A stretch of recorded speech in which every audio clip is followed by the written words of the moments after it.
নমস্কার নমস্কার আমার সকল দর্শকবৃন্দদেরকে আজকের একটা নতুন ভিডিওয় অনেক অনেক স্বাগত জানাই। আপনাদের সঙ্গে অনেক দিন পরে আজকে দেখা হলো, একদম ডাইরেক্ট ফিল্ডে এসেছি এবং চাষির সঙ্গে কথা বলিয়েও দেখাবো পোখরাজ আলুর কী রকম ফলন হচ্ছে, কি দাম যাচ্ছে আজকে, এবং পোখরাজ আলুর এবছর যে পোখরাজ চাষি তার বক্তব্য কি রয়েছে, সে কি চাইছে এবং বর্তমান দিনে কি দামে সে আলুটা বিক্রি করলো।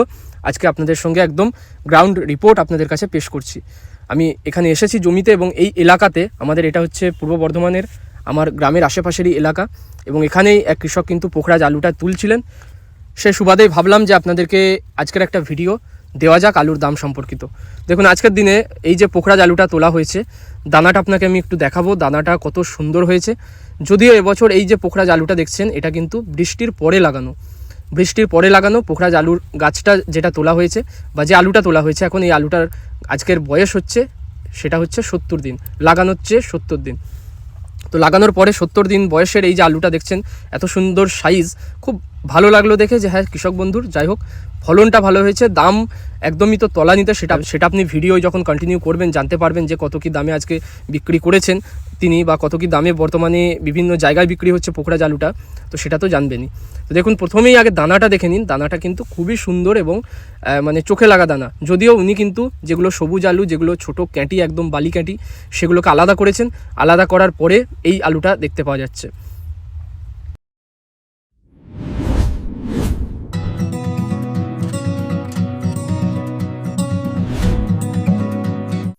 নমস্কার কাকা। নমস্কার। আচ্ছা আপনার নামটা? আমার নাম তুষারকান্তি ঘোষ। আপনার এখানে বাড়ি কোথায়? আমার বাড়ি এই বহরপুরে। বহরপুর মানে কোন? এটা বেলকাছ অঞ্চল। আর জেলা? জেলা বর্ধমান। পূর্ব বর্ধমান। পূর্ব বর্ধমান। তো আজকে আপনার আলুটা যেটা দেখালাম, এক্ষুনি আমি জমিতে গিয়েছিলাম, সেখানে ইন্সপেকশন করলাম, আলুর দেখলাম খুব সুন্দর সাইজও হয়েছে। তা আপনার ওই জমিটা কতটা? আমার 2.5 বিঘে। 2.5 বিঘে। মোটামুটি কত বস্তা আলু এক্সপেক্ট করছেন? এখনো পর্যন্ত আমি তুলেছি 135 বস্তা। এখনো আছে। এখনো মোটামুটি 30 বস্তা এখনো হবে।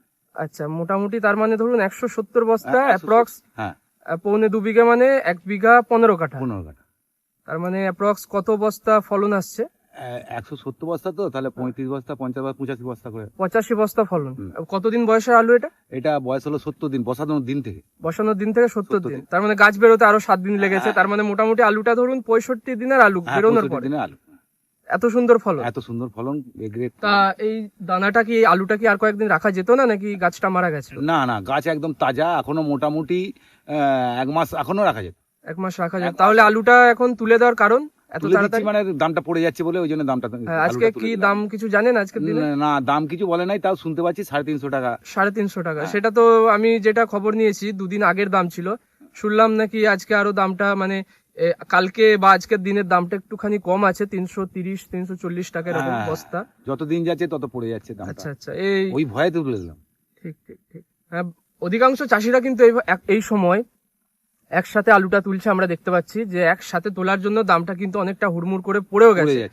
আর মকর সংক্রান্তির পরে দামটা কি এই কারণে কমলো বলে মনে করছেন, যে একসাথে সবাই যেহেতু তুলছে? এখনো সেইভাবে যে আলু অন্য বছর যেভাবে তোলা হয় সেইভাবে তোলে নাই। এখন তো এই 2-4টে চাষি তুলছে, তাতেই এরকম দাম পড়ে যাচ্ছে। সেই জন্য চাষি ভয় খাচ্ছে যে এই অবস্থায় যদি দাম এত পড়ে যায় তাহলে আলুর দাম আরো পড়ে যাবে, যার জন্য এইবার 2-4 দিনের মধ্যে সব চাষি আরম্ভ করে দেবে। মানে মেন কাজ করছে হচ্ছে ভয়ের জন্য আলু তুলছে এবং সেই কারণে কিন্তু আলুর দামটা আরো ধীরে ধীরে পড়ে যাচ্ছে। তা পরবর্তীকালে আরো কি দামটা কমতে পারে নাকি বাড়তে পারে, কি মনে করছেন? আলুর দাম আমরা যেটা আশা করছি আর বাড়বে না, যত দিন যাবে তত দামটা পড়ে যাবে।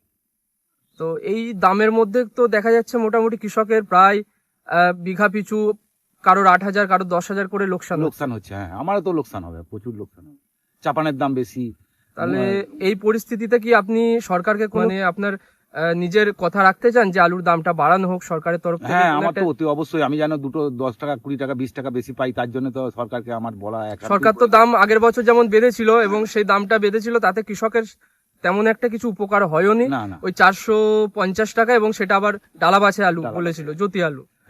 তা এবছরও কি ওইভাবে একটা দাম ডালা বাছাই করছে? ক্যাটটা এবং দাগিগুলো সব বাদ দিয়ে দিচ্ছে, 1 নম্বর মালটাকে নিচ্ছে। সরকার কি এবছর নিচ্ছে নাকি এবছর? সরকার এখনো নেয় নাই, কিন্তু যারা নিচ্ছে চাষিরা ফুড়েরা, তারা কিন্তু এইভাবে ডালা বাছাই করে নিচ্ছে। তাহলে তো সেভাবে তো ডালা বাছাই করতে গেলে দেখা যাবে আরো 10 বস্তা আলু বাদ হ্যাঁ, যাবে। আরো 10 বস্তা আলু বাদ যাবে। সেই হিসাবে তো 10 বস্তা আলু, 10 বস্তা কি 15 বস্তা বাদ যাচ্ছে বিঘে। এইভাবে তো চলতে থাকলে বহু টাকা লোকসান, বহু তাই টাকা, না? বহু টাকা লোক। বিগত বছরে আপনি আলু লাগিয়েছিলেন পোখরাজ, হ্যাঁ, পোকরায় লাগিয়েছিলাম।